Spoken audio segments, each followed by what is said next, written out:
Welcome, board game soloists, to Top 5 Solo Games. I'm horror writer and board game addict J. Allen Riker. You can call me Jeff. And these are my top 5 deck building games. Deck building, as I'm sure you know, has become an extremely popular mechanic. And it's understandable why. You start weak and pathetic, but over the course of the game, you purchase new cards, building yourself up into an unstoppable juggernaut capable of overcoming any challenge. Due to the mechanism's popularity, I would say that in this episode, this is especially one of these are my favorites, and I definitely have not tried all of them. There are a dozen new deck building games on Kickstarter, like weekly. So this is just my favorites out of the small sample that I have tried. And the good thing about that is I'm sure that you can tell me a lot about your favorite deck building games that maybe I've never heard of down in the comments, and I look forward to that. So an honorable mention is for Star Realms Frontiers. It is an honorable mention, well, Star Realms, not just Star Realms Frontiers. Star Realms Frontiers is the big box Star Realms expansion or core game that allows you to play solo. So in Star Realms, you use ships and bases to acquire more trade or to generate combat to attack your opponent and their bases. When you reduce your opponent's score, called authority, to 0, you win. Battle your friends or team up to play cooperatively against the game. So this is a game where it is really primarily a competitive game, a pretty simple competitive game. The cooperative part, the version that you could play solo, is against these sort of bosses. But to me, it feels very unnatural because they felt like they designed them to try to use the things that you already had with Star Realms, the different ships, and they're fun, but I don't think it feels like a whole game. If you want to play Star Realms, I would say get the app. If you are having any trouble with deck building, I definitely say get the app. You can get the app for like $3 to $5 and then buy the other two big box.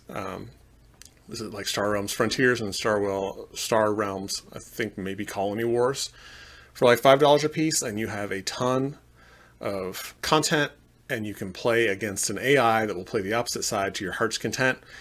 It's such a straightforward game that the AI doesn't do anything weird. And if you set the difficulty, you can then play against different difficulties. You can play against those bosses if you buy the Star Realms Frontiers expansion in the app. So it's kind of the best of both worlds. I am not a huge board game, video game person, but I think there's a definite benefit to this. And even though usually I stay far away from these games where you have cards, I can even play this on my phone because Star Realms really is like the distillation of competitive deck building. Like, they're very simple cards. It's really fun, and it will help you to get a really good grasp of the rhythms of deck building games. When you should start culling currency, when you start culling your weak beginner's cards, when you stop buying.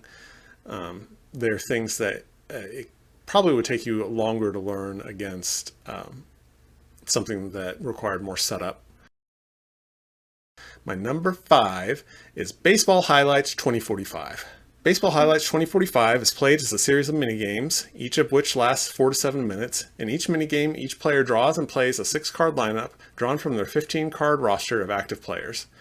At the end of each minigame, a winner is determined and new players are bought.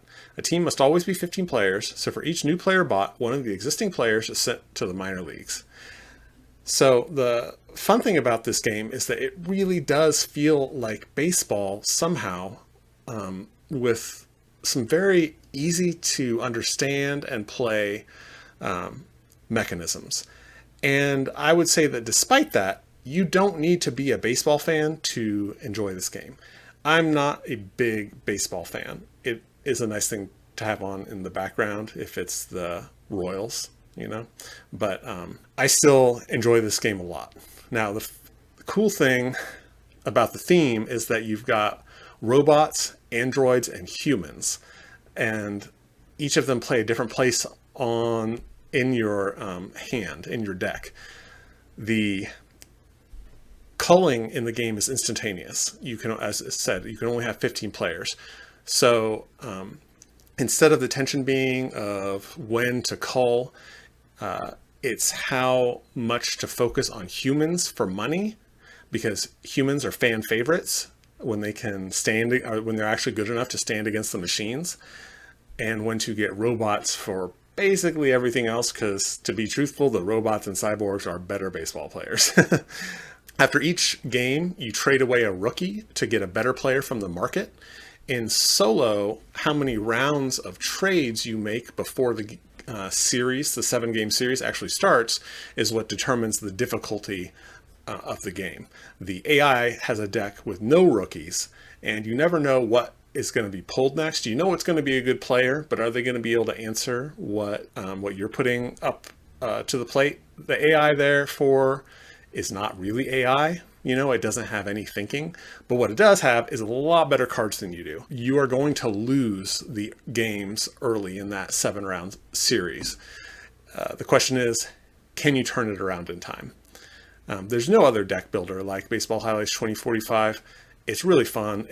You can find it for really cheap. Get this spring training if you're a solo gamer, especially because I think that the regular old edition just had components to allow you to play 4 players, and that's like the biggest difference. There are some cool expansions that you can get with different things, but I have only purchased one of them. It felt like it split it off from its original intent, and I like how focused the gameplay is in this. And because of that, I have to say that there's like not the most variety. That's kind of maybe on me, but it's not like you're going to be doing the same thing every time, even if you get all the expansions, unless you're choosing to play with expansions sometimes and not with others. But the challenge is always there. If you can win a game without having any pre-series trades, I think that the publisher instructs you to email them and tell them about it, because they are not sure that it's actually possible. So you can find as much challenge, like the just ability to fine tune the challenge in this is fantastic. And you're going to have that here in a very unique game. My number 5 pick for deck builders, Baseball Highlights 2045. My number 4 pick for deck builders actually kind of surprised me. When I started listing out all the deck builders I played and which were my favorites, I was actually really surprised at this one. Dungeon Alliance is my number 4 deck builder. The reason it surprised me is because I really love this game. It's really fun. And I think that it tells you how many really good deck building games there are, because it's been the focus for a few years. It's been such a focus. People have been crazy about this mechanism, and a lot of good games have been put out. Dungeon Alliance is a really good game that is very different. It's a deck building game that's a dungeon crawler. It's a dungeon crawler with deterministic combat and the ability to plan far ahead. Dungeon crawlers are like synonymous with beer and pretzel, dice chucking luck games. I like those games. I have Marvel Zombies on my table. It's a little, I wouldn't call it a dungeon game crawler. Some people do, but there's no exploration in it, but it definitely is a dice chucker.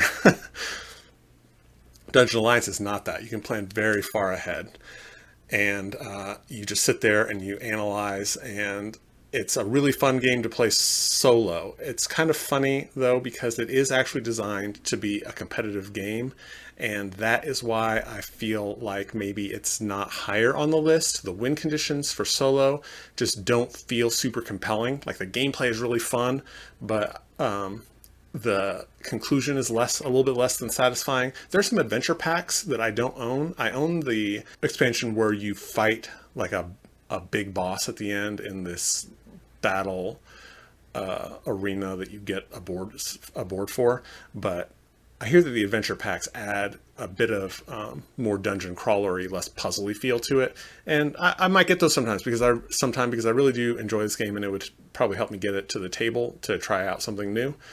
The deck building is interesting because what you do is you start with 12 cards 3 for each of your 4 heroes. And even if you're playing multiplayer, everybody's playing 4 heroes. So it's not forcing you to do anything that a multiplayer gamer wouldn't be forced to do.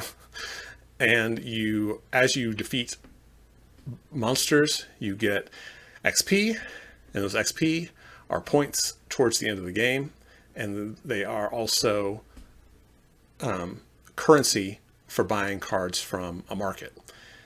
The cards, some of them are more generic. They might apply to all fighters or all wizards, or they might be to a specific pairing of like race and class.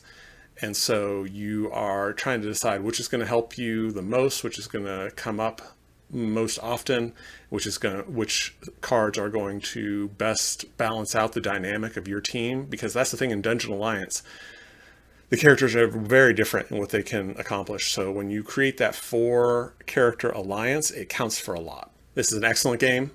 I highly recommend it, but maybe not for some dungeon crawl traditionalists. If you like to have a lot of crunch and a bit of a puzzly feel to your dungeon crawler, then I think that this would be one for you.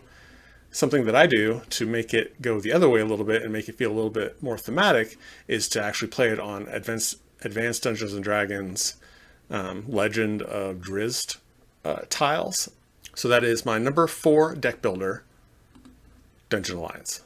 My number 3 deck builder is a very different sort of deck builder. And actually, that's what I kind of discovered as I was making this video, is that I am drawn to not the same deck builder over and over again, but the people who push it into places that you probably didn't think it could go.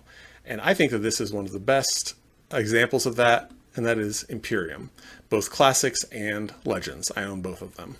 In your hands lies the destiny of one of history's great civilizations. Under constant threat of attack, you must conquer new lands, oversee dramatic scientific and cultural advances, and lead your people into the era of empire. The thing about this game that is so different, because that doesn't necessarily sound that different, is that it is really a Euro Civ game with a deck builder at the core.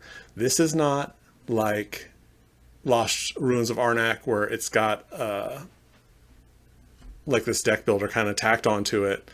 This is a deck building at the core game, but that you are playing for victory points and that you are using to build tableaus instead of just using it to beat down your opponent or a big boss.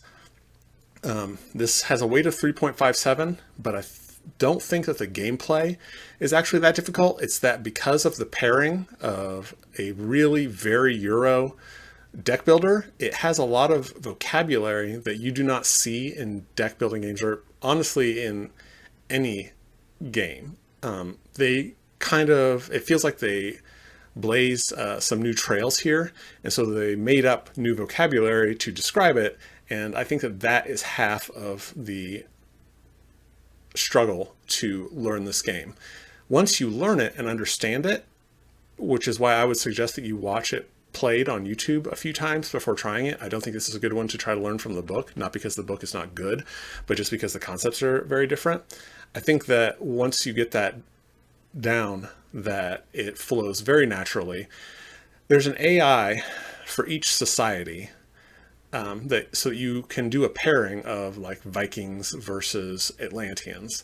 And the AI for the Vikings will feel very different from the AI for the Atlanteans. Now, they're not all super different, but definitely there is a good amount of variety that causes that modularity feel that I love so much in games. If you give me games and say, okay, you can play these 8 versus these 8 and see which ones you do best. I mean, that for me is the ultimate in replayability. What's wonderful here is that each AI is built for each civilization and uses that civilization's cards. So there's nothing wasted. It's kind of like with, say, Marvel Zombies, the fact that you can play as heroes or as zombies means that there's no mini that's not playable, except for the bystanders. Oh, those bystanders. What a waste of plastic.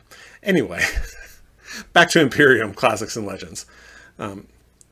Each society develops from what the game calls a barbarian state to a nation, and they do so very differently. And then there are ones like I mentioned, the Vikings. As soon as they transition to a nation, they're no longer the Vikings. So that's the end of the game. The Atlanteans, on the other hand, start as an empire. They're never in a barbarian state. So there is so much variety here, so much to try, so much to learn. I have 16 different empires. I'm trying to pair each one against the other 15. And you know what's coming up next year? Imperium Horizons, which has 14 new civilizations. And it's not a Kickstarter. This will come to your game store and it will double almost your Imperium content. I am so psyched for this, and I wish that this happened more, because this easily could have been a Kickstarter and people would have gone crazy for it. Its solo mode is by David Turksey. I think he actually works very closely with Nigel Buckle, so that it's more of like a co-production rather than him coming in at the end and doing a solo mode, is my understanding. I haven't looked deeply into that. I haven't looked into that at all. But it could have been a big crowdfunding game, which we would have had to wait however long for and pay all this shipping for, but it's coming straight to retail, and I cannot wait for it. A big, chunky, fun deck builder coming straight to retail next year. If you haven't got Imperium Classics and Legends, get it now, get it learned, and get ready for twice as much in the near future. So that's my number 3 deck building game, Imperium Classics and Legends.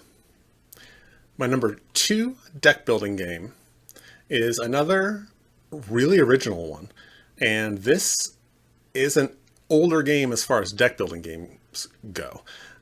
But it did something very strange and very fun with it, like out the gate.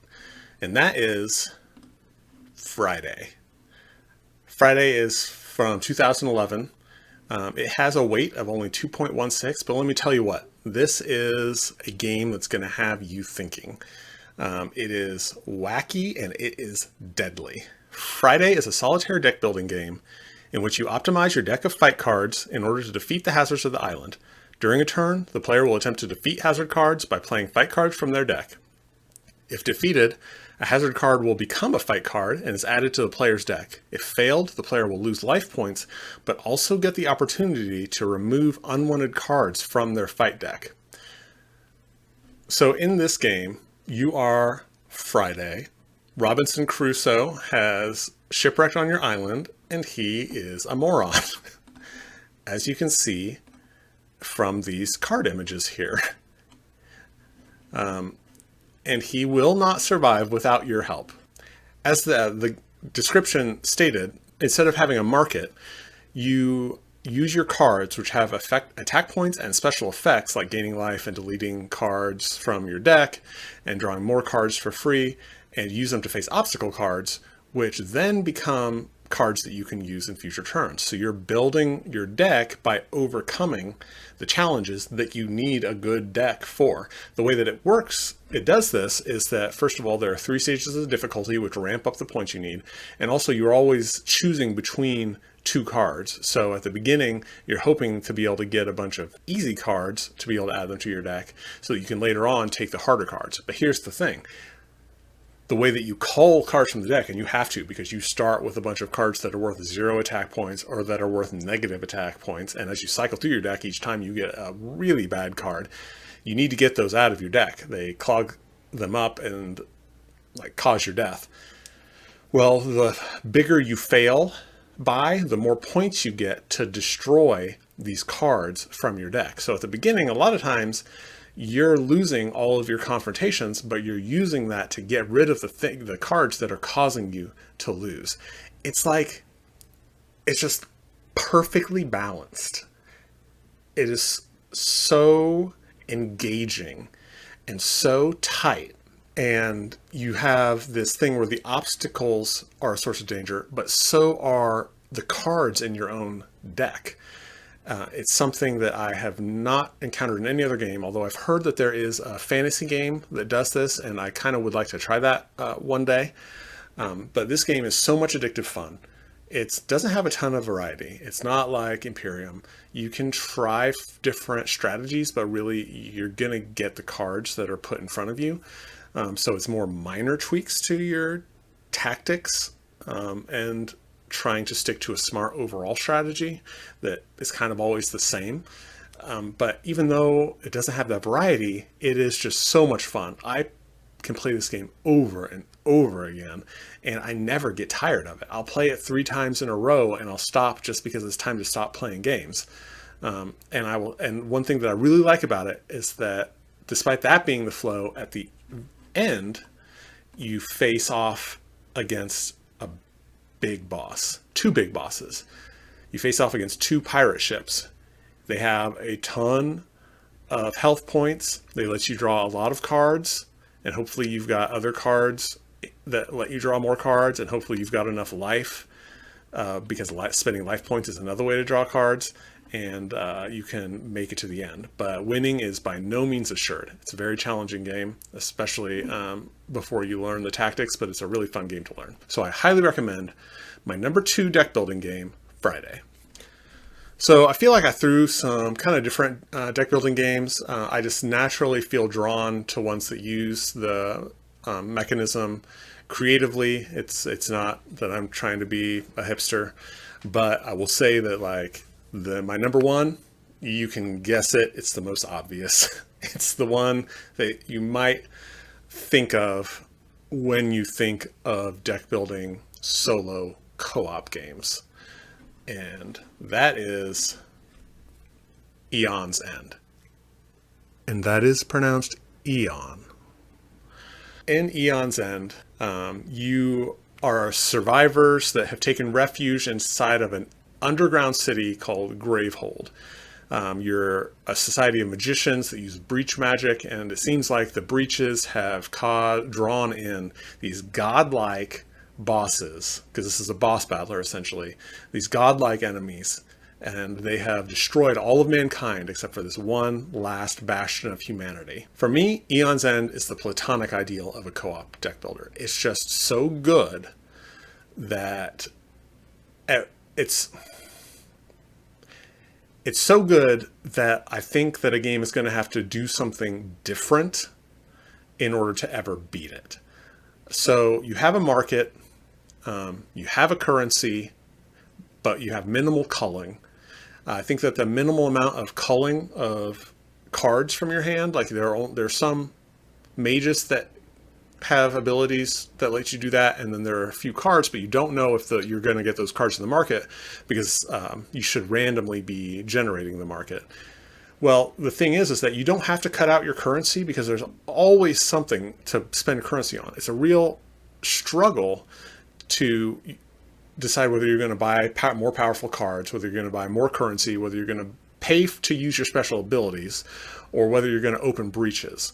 The majority of the mages have 4 breaches, which are these portals that, like, draw mystical energy, I guess, but really is your ability to cast a spell. So if you have 4 open breaches, which would be the highest, then you can cast 4 spells at a time, and you're going to want to be able to do that by the end of the game. There's no shuffling. This gets talked a lot about. I don't do a lot with this. Like, people talk about the strategy, the tactical nature of trying to lay everything in the right order. I do clump currency so that I can try to buy big things, but otherwise the shuffling doesn't really affect my gameplay that much. But one thing that I love is that by not shuffling, I don't have to sleeve it, because I have 14 pounds of this game without sleeves. Sleeves, like, I don't know if they double the weight of a game, but can you imagine that this might be a 30-pound game if you had to sleeve all the cards, not to mention the expense and not to mention all the unnecessary plastic? So because you don't shuffle it, I don't feel the need to sleeve it, because I'm not obsessive. I only sleeve games that get shuffled a lot. In this game, you get mages and you get nemesis. I would say that the nemesis are the stars of the show. They just look like so weird, straight from like weird fiction, where they're inexplicable because they're just so far above humans. The hollow crown, this person is chained to their own head. The paradox of myth and bone. Cephalopods are always creepy. But there are some mages that are also play really differently. Some can cast spells, might only have one breach, but they can cast spells from their hands. Some can heal. Some can, I don't know. There are a lot of mages, and they are a lot of ways to mix and match them, which is a lot of the fun of the game.